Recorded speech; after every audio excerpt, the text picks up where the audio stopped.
What's up, Lorehounds? We are here in the Bethesda booth. I'm here with the man, Pete Hines. We are talking Legends. So Legends is finally coming out for all the things in roughly a month. So what are the different release dates? Well, the PC is out now, so you can go to Bethesda.net right now and download it for free. It's coming out to iPad on March 23rd, and then coming out to Android tablets next month. And then we'll have more info on Android and iPhone, probably at E3, but early summer. All right. So yeah, obviously the phone devices, there's a lot more of them, a little bit more difficult there. So you guys also are coming up with some new content. What's going on there? Single player too. Yeah. So well, we had a number of requests from fans. One was, hey, when is it coming to the other platforms? Two was, we love the single player stuff. We love the campaign and cutscenes and all of that. Can we have more of that? And three was new cards. So Fall of the Dark Brotherhood is coming April 5th. It's a 25 mission single player campaign broken up into 3 chapters. You can buy it with real money or in-game currency, and it adds 40 new cards to your collection, and you unlock those cards by playing through the single player campaign. And so you actually have to like earn them through the campaign. They don't just boom pop up. All show up, and I have all these cards now. But the single player campaign is really fun. It adds some new scenarios and uses lane conditions to give you some new challenges.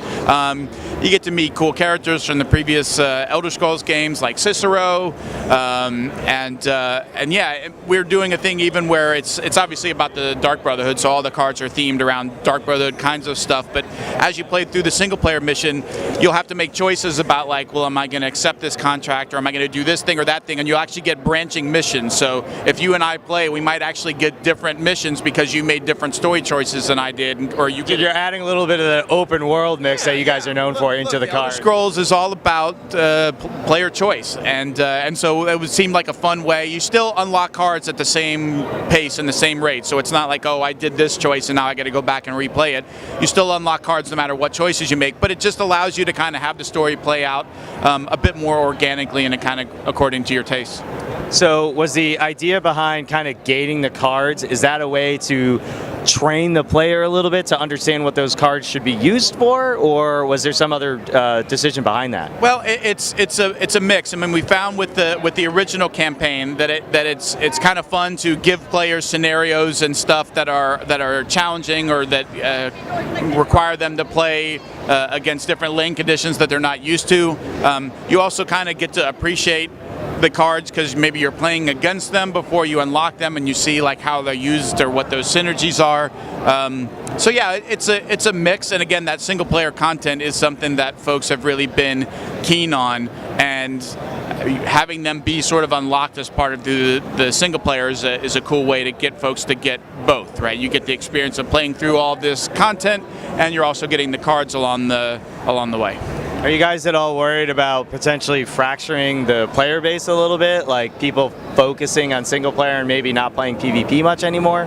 Not really, because I mean, I think we've seen that what folks really enjoy about the game is getting to play PvP, whether it's in arena, or which is our limited format, or battle mode, or even single player content. Like we have a solo versus of arena because we find that people really think that that mode is cool, but they might find it a little intimidating to go draft a deck and then play against other players who might be a lot stronger or better. So offering them a single player way to do that is a great way to introduce them to a new mode without asking them to make that huge leap into PvP. So we already offer a lot of different ways to engage with the game, and offering this, I think, it's not like it's a 100-hour campaign. I mean, you're going to get through it in 8 hours, 10 hours, whatever, but I think folks will really enjoy that, and honestly, like, it's a great value. Like getting all of this cool single player content and all of these cards, I think is a nice combination, and we think folks are going to push through that pretty quickly,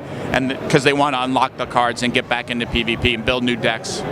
So it's not so much you think they'd lose themselves in it, basically. They're going to want to go back to PvP in some way. It's not like it's Skyrim where it's like, oh, I could just play this for hundreds of hours. I mean, theoretically you could, but I think after you beat these missions and you unlock the card, you're going to be pretty compelled to want to jump into PvP. Or as soon as Dark Brotherhood comes out, all of those cards also will appear as choices whenever you draft in Arena. And so you're going to want to go draft in Arena because I really want to draft the Night Mother and see if I can build a deck around the Night Mother card and get that to work. So I think it still is going to push folks to the the kinds of modes that they're already playing. And you mentioned in the single player that there's some new scenarios and stuff you guys are playing with. Is there any possibility that they may, those game modes may eventually make it into the PvP arena stuff? Yeah, absolutely. I hope so. What we've been doing with Chaos Arena every month is introducing this idea of lane conditions and different scenarios into PvP, because normally our PvP is just, field lane, shadow lane, and giving players a chance to play with PvP matches that have all these different lane conditions. So I'm hopeful that some of those can move over and be new lane conditions that you can get in our Chaos Arena. And then we're still looking at and talking about other ways to introduce that into PvP. We don't want it to be that always playing Legends is all of these random conditions. That the divided battlefield and the default lanes we have for PvP were designed that way for a reason, which is it still encourages you to build good decks and to have a reasonable, fair game without a lot of the potential for like a lot of random number generator kind of stuff, where you're playing with a plunder lane that puts random items on creatures, and you play a 2-drop that gets a 5/5 on it, and this was fun, on to the next game, I guess. So we're still thinking about ways to roll that out in the future, but definitely want to see some of those things move over for sure. All right, Lorehounds, get ready for your meta practices to explode when this drops. Thanks so much, Pete. Yeah, absolutely. Thank you.